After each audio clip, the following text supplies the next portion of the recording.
Hi, I'm Jim Loree, CEO of Stanley Black and Decker, and I have an important message for you today. We are in the midst of a staggering global skills gap. There are 3 million job openings in skilled trades in the US alone and 10 million unfilled manufacturing jobs globally. And the pandemic has exacerbated this problem, with millions of workers displaced since early 2020.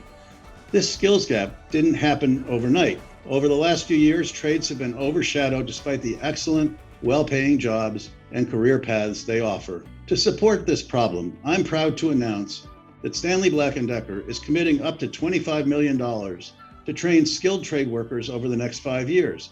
Beginning October 1st, nonprofits around the globe can apply for grants as part of our new Empower Makers Global Impact Challenge. Our goal is to recognize and advance those organizations that are working to create the skilled workers and tradespeople of the future that our society needs. For the workers who were displaced by the pandemic, especially women, people of color, and veterans, we want to encourage them to trade up to a career in the trades.